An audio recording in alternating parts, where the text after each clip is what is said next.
WXIA-TV, a company of Combined Communications Corporation. 11 Alive.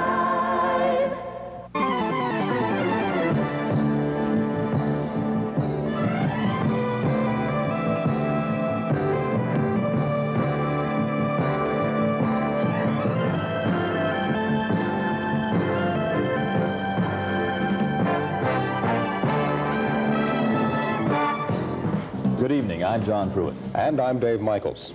Atlanta City Councilman Arthur Langford has been indicted by a federal grand jury. Langford is charged with fraud, extortion, and bribery to influence a subpoenaed witness. The indictments came from an investigation of alleged corruption at last year's Southeastern Fair.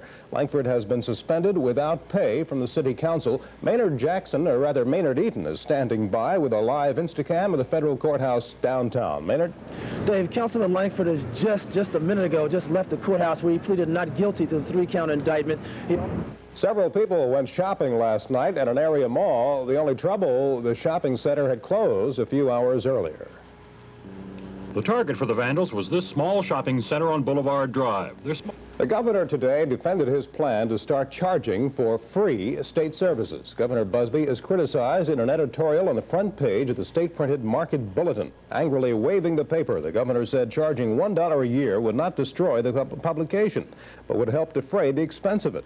On another issue, the governor predicted that any attempt to raise sales taxes was doomed.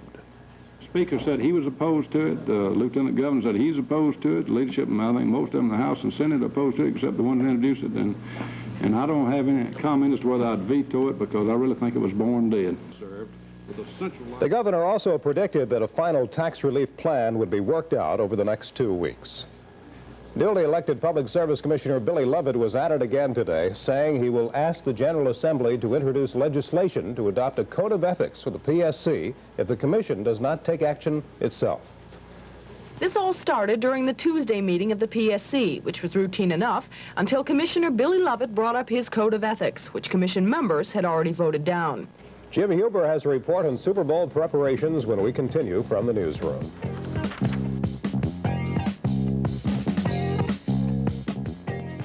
Tonight, forecaster Russ Minshew compares this winter with the past 100 winters around the country. Last week, we compared this winter with the winters of '77 and '78, the ones that were so brutal in the United States. Jim does the best job of reporting I've ever seen. If anybody who sits down on the job. Uh-oh. Looks like he hated to leave. He's back now, that's though. Great. Sitting under palm trees is a nice assignment. Yeah.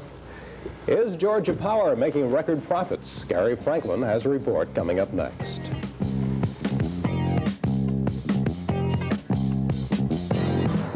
Coming up, Russ Minshew and a look at the weekend weather. Also, you and your pocketbook. Stone Phillips has some valuable tools for inexpensive home repairs. A subway fire in San Francisco causes commuters some problems. Joe Washington has that and more in his National News Wrap-Up. And Art Ekman will talk about an unusual young man, a high school Matt King. Russ, if anybody's griping about the weather these days, they obviously miss snow. Well, yes, we've had a few calls about that, and I'm sorry to say it looks like precipitation will come into the picture, but not the kind you want. Another train derailment in Cobb County, the second one this week, and again, it's an L&N freight train. 2 cars loaded with grain ran off the tracks close to the Cobb-Cherokee County line at Jamerson Road near Canton Highway. There were no injuries involved, but there was an awful mess. An Atlanta man has been indicted by a federal grand jury for impersonating an associate U.S. attorney. Leon Cohn allegedly entered the Atlanta Federal Penitentiary under the name of Michael Egan, a former associate U.S. attorney for Atlanta. Cohn allegedly told a convicted drug dealer he would fix his release for $1 million. The indictment says the incident happened in March 1977. Family and friends gathered in Marietta this afternoon for the funeral of retired carpenter Claude Colley. Colley was shot and killed during an escape Wednesday morning by 3 Cobb County prisoners who overpowered sheriff's deputies at a dentist's office on Canton Road.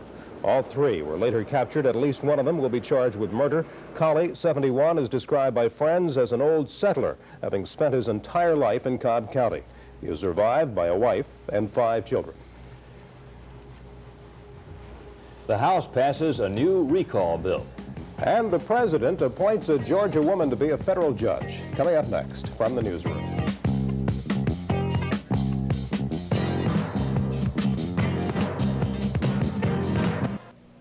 The Georgia legislature has recessed for 2 weeks, but before the lawmakers left town, they passed a bill to give voters a means to recall and get rid of elected officials. By a vote of 160 to 7, the House members approved a bill to let themselves be voted out of office. President Carter announced today that he would nominate a woman from Georgia for a federal judgeship position. If confirmed by the Senate, 58-year-old Phyllis Kravitch of Savannah will succeed retiring Lewis Morgan as the judge for the 5th U.S. Circuit Court of Appeals. Kravitch is currently serving as a Georgia Superior Court judge. A child fires a pistol in a car, injuring the driver. That story tops news from around the state tonight. In LaGrange, a 3-year-old boy reached under the seat of a car and found a .38 revolver and fired it. 4 other children and a woman were in the car at the time. The bullet hit the woman in the neck, and then the car crashed into a utility pole. Mrs. Charlotte Roundtree is now in a Columbus hospital. One of the other children was slightly hurt in the accident. A search is underway for 2 and possibly 3 men wanted in connection with a noontime Macon bank robbery. 2 masked men walked into the First National Bank and made off with an unknown amount of money. There were no injuries.